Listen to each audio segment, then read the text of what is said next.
के तपाईँलाई थाहा छ इन्जिनियरिङको पछाडि कुन लजिकले काम गर्छ? आज हामी अप्लाइड मेकानिक्सको बारेमा बुझ्नेछौँ, जुन फिजिक्स र रियल वर्ल्डको पुलको काम गर्छ। जहाँ हामीले सिम्पल भाषामा भन्दा यसले चाहिँ फोर्स र बडीमा कस्तो असर गर्छ भनेर देखाउँछ। यसको मुख्य दुई भागहरू छन्, स्ट्याटिक र डाइनामिक। जहाँ स्ट्याटिकमा चाहिँ कुनै पनि वस्तु रेस्टमा हुन्छ भने डाइनामिकमा चाहिँ कुनै पनि वस्तु मोसनमा रहेको कुरा हुन्छ। त्यसरी नै आजको हामी यो भिडियोमा चाहिँ डाइनामिकको कुरामा बेसी चर्चा गर्नेछौँ। डाइनामिकभित्र पनि काइनेमेटिक्स र काइनेटिक्सको कुराहरू हामी हेर्न सक्छौँ। अब काइनेमेटिक भनेको के हो? How it move. अब होइन, काइनेमेटिक भनेको चाहिँ अब यो चाहिँ कसरी हिँड्छ भन्ने कुराहरू हामी हेर्न सक्छौँ भने काइनेटिकमा चाहिँ यसले कसरी हिँड्छ, होइन यो किन हिँड्छ भन्ने कुराहरू चाहिँ हामी हेर्न सक्छौँ।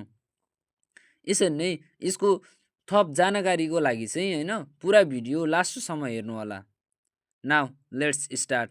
हामी अब ढिला नगरिकन हामी क्लासतिर लाग्नेछौँ।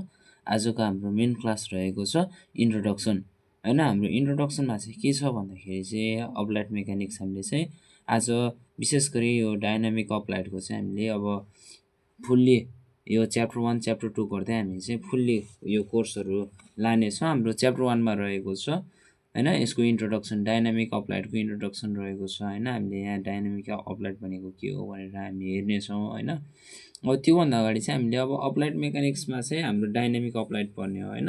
हो त्यो हुँदै गर्दाखेरि चाहिँ अब हाम्रो अप्लाइड मेकानिक्स भनेको नै के हो त हामीलाई त्यो पनि थाहा हुनु पऱ्यो नि त, होइन। अब हाम्रो अप्लाइड मेकानिक्स भनेको चाहिँ a branch of the physical science and a practical application of the mechanics that describes and predicts the response of bodies, both solid and fluids, to the action of external force, होइन। हामीलाई चाहिँ अब यो के हो भन्दाखेरि चाहिँ अब अप्लाइड मेकानिक्स भनेको चाहिँ एउटा यस्तो फिजिकल साइन्सको ब्रान्च हो जसले चाहिँ यो हाम्रो प्र्याक्टिकल एप्लिकेसन हुने एउटा यस्तो खालको मेकानिक्स हो, होइन, जसले चाहिँ हामीलाई अब डिस्क्राइब र प्रेडिक्ट गर्छ के को बारेमा भन्दाखेरि चाहिँ सोलिड एन्ड फ्लुइड्स, होइन। सोलिड र फ्लुइड्सको एक्सन चाहिँ अब के कस्तो छ त, एक्सटर्नल फोर्सहरू लाग्दाखेरि सोलिड र फ्लुइडले चाहिँ कस्तो एक्सन अथवा कस्तो रियाक्सन दिन्छ भन्ने कुराहरू हामीले हेर्छौँ यो क्लासमा, होइन। अनि अब यसरी पनि भन्छ हामीलाई, होइन, it bridge the gap between the pure theoretical physics and practical engineering by taking mathematical principles and apply them to the real world scenario. अब यो अब अप्लाइड मेकानिक्सले चाहिँ हामीलाई कस्तो खालको काम गर्छ भन्दाखेरि चाहिँ अब यसले चाहिँ ब्रिजको काम गर्छ कि अब हामीले जुन कुरा थ्योरीमा पढ्यो, होइन, त्यो चाहिँ अब प्र्याक्टिकल्ली चाहिँ हामीलाई कसरी युज हुन्छ त नि, हाम्रो डेली लाइफमा कसरी युज भइरहेछ, हामीले पढेका थ्योरी साइन्सका कुराहरू चाहिँ अब कसरी थ्योरीमा प्र्याक्टिकल्ली लागु भइरहेको छ भन्ने कुराहरू हामी हेर्छौँ, होइन। यसरी हाम्रो अप्लाइड मेकानिक्सको चाहिँ यसरी हामी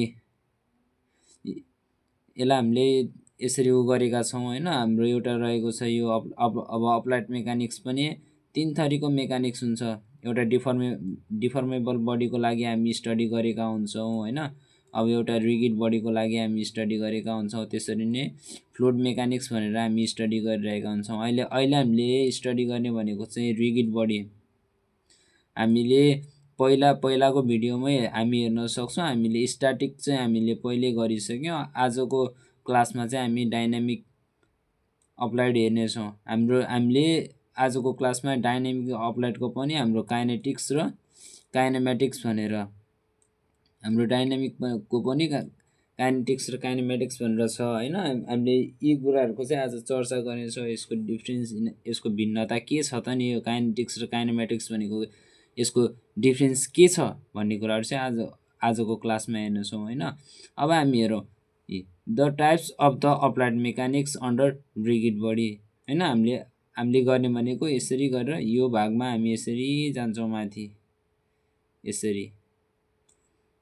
यसरी हुँदै जान्छ हाम्रो अप्लाइड मेकानिक्स, त्यसपछि रिगिड बडी, होइन। अनि त्यसपछि गएर हाम्रो डाइनामिक, त्यसपछि गएर काइनेमेटिक्स भएर यसरी आउँछ। अनि हाम्रो फेरि applied mechanics rigid body dynamics हुँदै अनि यता काइनेटिक्सतिर जान्छ। हामी यसरी हेर्न सक्छौँ। आजको क्लास चाहिँ हाम्रो यसरी रहेको छ। अनि अब त्यसरी हाम्रो अब अप्लाइड मेकानिक्स अन्डर रिगिड बडीमा चाहिँ हाम्रो कुन कुन हाम्रो सब डिभिजन छ भन्दाखेरि चाहिँ रिगिड बडी मार्फत हाम्रो स्ट्याटिक र डाइनामिक भनेर छ। अब स्ट्याटिक भनेको के हो त नि?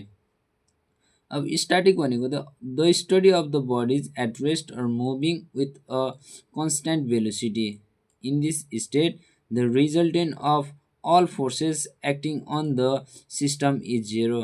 हाम्रो चाहिँ यसमा के हुन्छ? अब स्ट्याटिकमा चाहिँ हामीले स्टडी गर्दाखेरि चाहिँ कुनै पनि बडी चाहिँ अब रेस्टमा छ भनेर हामीले चाहिँ एज्युम गरेर त्यसलाई मानिरहेका हुन्छौँ, अथवा कुनै पनि एउटा कन्स्ट्यान्ट भेलोसिटीमा चाहिँ मुभिङ गरिरहेको छ, जसको कारणले चाहिँ त्यसमा एक्सटर्नल फोर्सहरू लाउँदाखेरि होइन त्यसको चेन्जेसहरू कस्तो हुन्छ भन्ने कुराहरू हामी हेर्न सक्छौँ। र अब त्यसमा चेन्जेस आउँदाखेरि त्यसको अब सबै फोर्सहरू एक आपसमा फोर्सहरू कन्ट्र्याक्सनहरू हुँदाखेरि चाहिँ त्यसको फोर्सहरू चाहिँ जोड्दाखेरि चाहिँ जिरो आउनुपर्छ भन्ने कुराहरू हामी स्टार्टिङमा हेरेका थियौँ होइन। त्यसरी अब हामी डाइनामिकमा हेर्छौँ। डाइनामिक भनेको चाहिँ के हो त? The branch of the applied mechanics that deals with the study of the motion of the body under the action of force. अब कुनै पनि अब फोर्सहरू, कुनै एक्सन अफ फोर्स चाहिँ हामीले कुनै मोसन भइरहेको बडीमा चाहिँ हामीले अप्लाई गर्यो भने चाहिँ हो त्यस्तो खालको स्टडीलाई चाहिँ हामीले डाइनामिक्स अप्लाइड भन्छौँ होइन। अब डाइनामिक अप्लाइड पनि हामीले further divided into two parts, हामीले दुईवटा पार्ट्समा डिभाइड गरेका छौँ। एउटा काइनेमेटिक्स रहेको छ भने अर्को चाहिँ हाम्रो काइनेटिक्स रहेको छ। अब काइनेटिक्स र काइनेमेटिक्स भनेको के हो त? काइनेमेटिक्स भनेको के हो?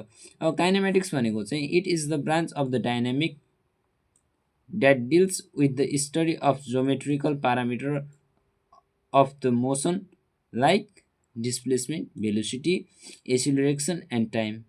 अब हामीले यो काइनेमेटिक्सको चाहिँ एउटा भनेको चाहिँ एउटा यस्तो खालको ब्रान्च हो होइन, डाइनामिकको एउटा यस्तो खालको ब्रान्च हो जसमा चाहिँ हामीले अब जोमेट्रिकल प्यारामिटर कुनै पनि एउटा मोसनमा रहेको बडीको चाहिँ हामीले जोमेट्रिकल प्यारामिटर कस्तो छ भनेर हामीले चाहिँ त्यो पत्ता लगाउँछौँ कि। अब त्यसमा अब हाम्रो जोमेट्रिकल प्यारामिटर भनेको होइन डिस्प्लेसमेन्ट पर्न सक्छ, भेलोसिटी पर्न सक्छ होइन, एक्सिलरेसन पर्न सक्छ, हाम्रो टाइम पर्न सक्छ, यी कुराहरू हुन्छ। अब यसरी हामी in general it only deals with the changes occur when an object is brought into motion from rest and vice versa। अब यो भनेको चाहिँ हाम्रो के हुन्छ भन्दाखेरि कुनै पनि अब्जेक्टहरू चाहिँ होइन हामीले यो पढ्ने भनेको चाहिँ कुनै पनि अब्जेक्ट चाहिँ हामीले मोसनमा लग्दाखेरि, रेस्टदेखि मोसनमा लग्दाखेरि अथवा मोसनदेखि रेस्टमा लग्दाखेरि चाहिँ हो त्यसमा आउने चेन्जेसहरू हामीले स्टडी गर्ने हो कि हो त्यो स्टडी गर्नु नै हाम्रो यो काइनेमेटिक्स हो भन्ने कुरा हामी यहाँ हेर्न सक्छौँ। अब त्यसरी नै अब काइनेटिक्स भनेको के हो त?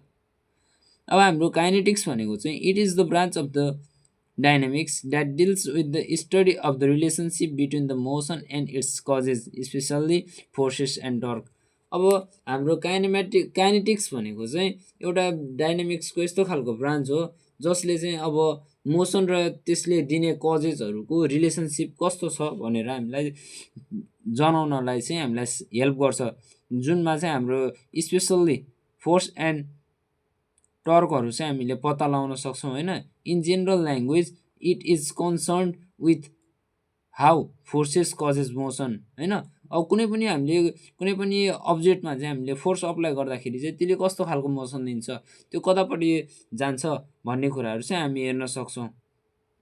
अनि त्यसरी अब हामी हेर्छौँ होइन, वेट रोक्नु ल।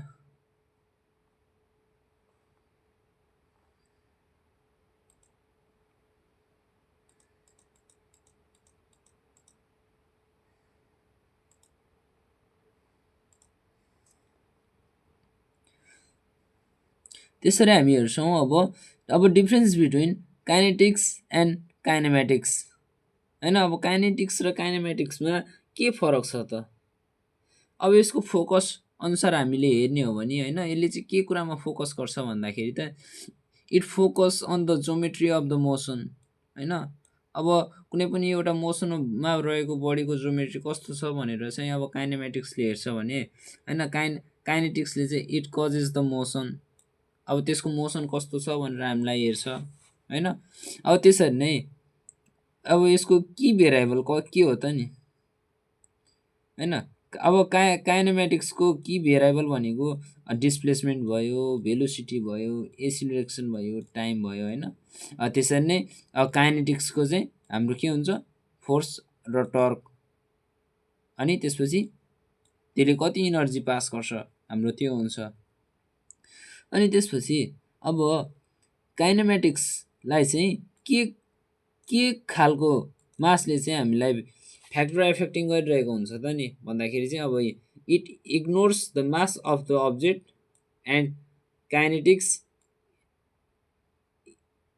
इज अ क्रिटिकल भेरिएबल होइन। मास यसमा चाहिँ अब काइनेटिक्समा चाहिँ मास चाहिँ क्रिटिकल भेरिएबल हुन्छ र काइनेमेटिक्सले चाहिँ यसलाई मासलाई चाहिँ रिड्युस गरिरहेको हुन्छ। अब त्यसरी नै यसको अब्जेक्टिभ के हो त नि होइन।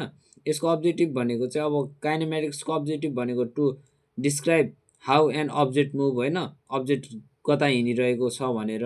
अनि अब काइनेटिक्सको चाहिँ के हुन्छ भन्दाखेरि चाहिँ to explain why an object moves, किन अब्जेक्ट चाहिँ हिँड्यो भनेर। अब हाम्रो काइनेमेटिक भनेको चाहिँ अब न्युटनको फर्स्ट ल र थर्ड लमा डिपेन्ड गर्छ भने काइनेटिक्स चाहिँ न्युटन सेकेन्ड लमा डिपेन्ड गर्छ। त्यसरी नै काइनेमेटिक्सले चाहिँ कुनै पनि मास पार्टिकललाई चाहिँ अब आफ्नो अकाउन्टमा राखेर चाहिँ हामीले डिस्प्लेसमेन्ट, भेलोसिटी, एसिलेरेसन, टाइमहरू क्यालकुलेट गरिरहेका हुन्छौँ होइन, जसलाई चाहिँ हामीले यो ज्योमेट्री अफ द मोसन भन्छौँ होइन। हो ती कुराहरू पत्ता लगाउँछौँ भने अब मास अफ द पार्टिकल चाहिँ अब काइनेटिक्समा चाहिँ मास अफ द पार्टिकल राखेको कारणले हामीले फोर्स र टर्क चाहिँ पत्ता लगाउँछौँ। हामीले बुझ्दाखेरि चाहिँ अब काइनेमेटिक्समा मास अफ द अब्जेक्टलाई मास अफ पार्टिकललाई अकाउन्टमा राख्दैन, त्यसै कारण हामीले यो डिस्प्लेसमेन्ट, भेलोसिटी, एसिलेरेसन र टाइम निकाल्छौँ होइन। अब मास अफ पार्टिकल चाहिँ अकाउन्टमा राख्ने भएर काइनेटिक्सले चाहिँ के गर्छ, फोर्स र टर्क निकाल्न चाहिँ हामीलाई सहायता गर्छ, हेल्प गर्छ भनेर चाहिँ हामीले यति कुराहरू चाहिँ हेऱ्यो। आजको हाम्रो क्लास भनेकै हाम्रो के थियो भन्दाखेरि चाहिँ इन्ट्रोडक्सन पार्ट थियो। हामीले आज इन्ट्रोडक्सन च्याप्टर 1 सकेका छौँ होइन। तपाईँहरूलाई केही पऱ्यो भने अथवा ह्यान्ड रिटन नोट चाहियो भने तपाईँहरू कन्ट्याक्ट गर्न सक्नुहुन्छ होइन। हामी तपाईँलाई सक्दो लो कस्टमा चाहिँ हामी तपाईँहरूलाई ह्यान्ड रिटन पिडिएफ अथवा अरू पिडिएफ पनि हामी तपाईँहरूलाई प्रोभाइड गर्नेछौँ सस्तो मूल्यमा। तपाईँहरू यहीँ मलाई कमेन्ट गर्न सक्नुहुन्छ। नोट चाहियो भने म त्यहाँ डिस्क्रिप्सनमा मेरो वाट्सएप नम्बर पनि राखिदिएको हुन्छु होइन, तपाईँहरूले त्यसमा मलाई कन्ट्याक्ट गर्न सक्नुहुन्छ। हस्, धन्यवाद।